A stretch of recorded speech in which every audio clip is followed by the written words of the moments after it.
Good morning and a warm welcome to your show, Sunny Mornings in Boston. I'm your host, Melissa, and it's Wednesday, March 19th. You'll be interested to know. 94 years ago, today in 1931, Nevada legalized gambling, creating a legal framework that allowed for the establishment of casinos throughout the state, especially in Las Vegas, which became a prominent destination for gaming and entertainment. This significant development transformed the state's economy and culture, establishing it as a major hub for tourism. So now you know. And now, it's time for the weather report. This morning, it's sunny and it feels like 28 degrees with 9-mile-per-hour wind. The sunset will take place at 5:44, and it will rise again tomorrow at 6:17. It looks like we're in for a sunny Wednesday, with temperatures reaching around 51, accompanied by a light northeast breeze. Tonight, expect mostly cloudy skies with some drizzle and fog, a low of 40 and gentle winds. For all you beach runners out there, the first low tide Wednesday will be just before 9:30, with the high tide at 3:30. The nearshore buoy at Cape Cod Bay reads 38 degrees for the water temperature.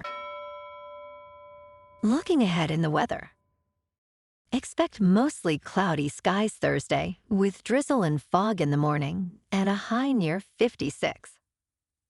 Rain arrives Thursday night with a low around 42. Friday continues with rain and a high near 48.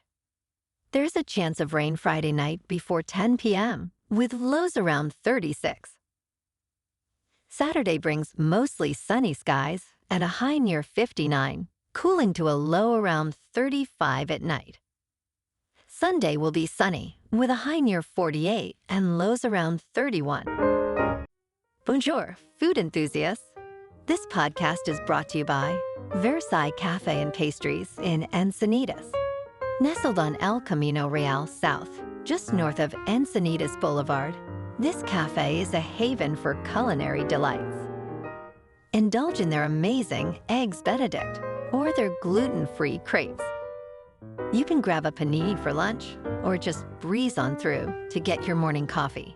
They are open every day from 8 to 5. So stop on by and don't forget to tell them Sunny Morning sent you.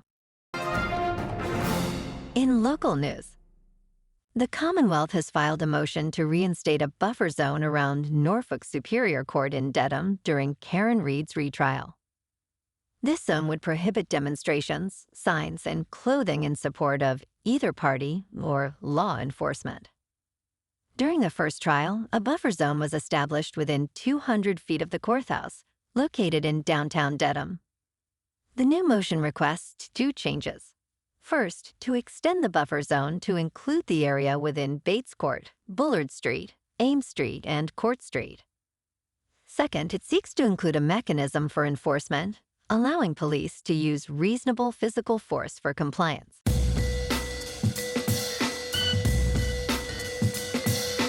Now on to sports. The NCAA tournament has kicked off with an exhilarating start. Alabama State achieved its first-ever tournament victory by defeating St. Francis 70-68 with a thrilling last-second play. Micah Simpson's full-court pass found Amir Knox, who scored the winning basket.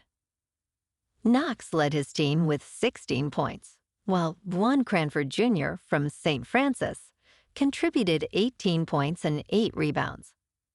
The Hornets' impressive performance included only 6 turnovers, turning those mistakes by St. Francis into 26 points.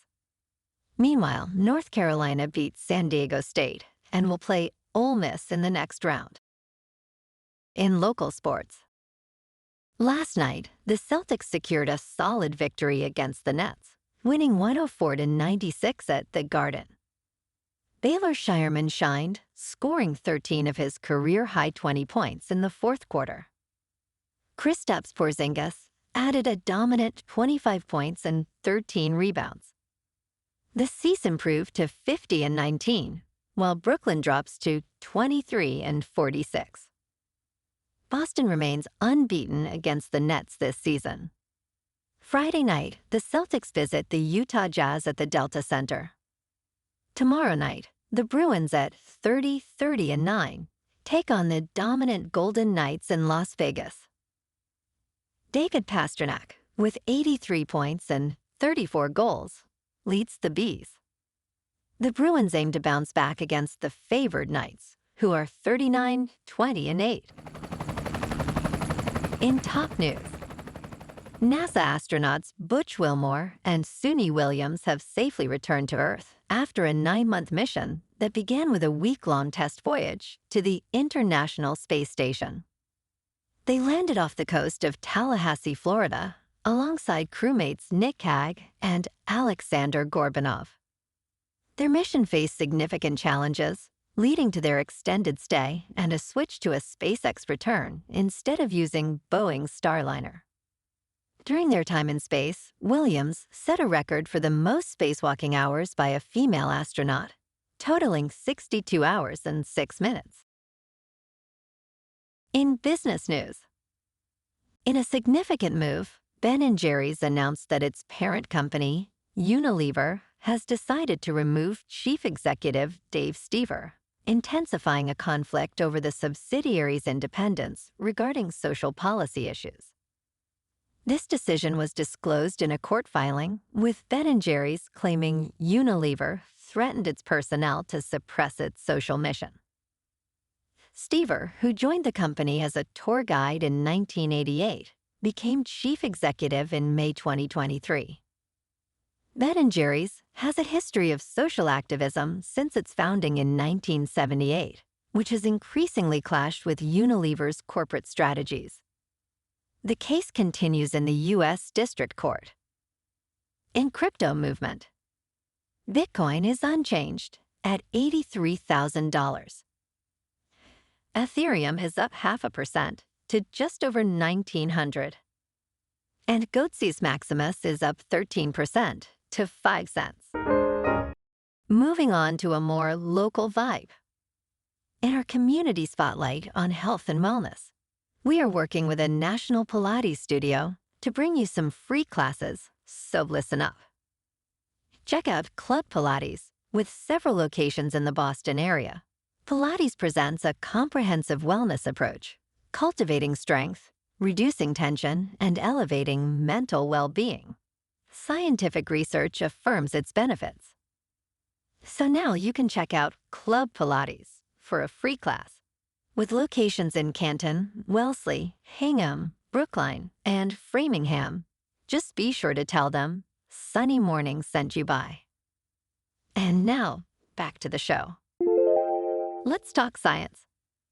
Hawaii is sinking 40 times faster than previously thought, with some areas of Oahu experiencing alarming subsidence rates. While the average rate is about 0.6 millimeters per year, certain regions, like the industrial Mapunapuna, are sinking at a staggering 25 millimeters per year. This rapid subsidence raises concerns about future flood exposure, with experts predicting increased flood risks by over 50% by the year 2050. Researchers from the University of Hawaii at Manoa emphasize the importance of understanding these rates to inform effective climate adaptation strategies and infrastructure resilience for local communities. And in entertainment news, in her memoir, Careless People, a cautionary tale of power, greed, and lost idealism, Sarah Wynne Williams reveals shocking details from her nearly 7 years at Facebook, which began in 2011. As a former United Nations diplomat, she aimed to enhance the company's global image. Since the book's release, Meta has aggressively challenged it, claiming it contains falsehoods and initiating arbitration that prevents her from promotion. Wynne Williams recounts bizarre requests from CEO Mark Zuckerberg, including wanting a peace rally or riot during an Asia trip, and instances of questionable decision-making within the company, particularly regarding its response to global issues. Well, alrighty, folks, it's time for the quote of the day. And today, our quote comes from the British philosopher and writer, Alan Watts. And he said, "The only way to make sense out of change is to plunge into it, move with it, and join the dance." And that's a wrap for this morning.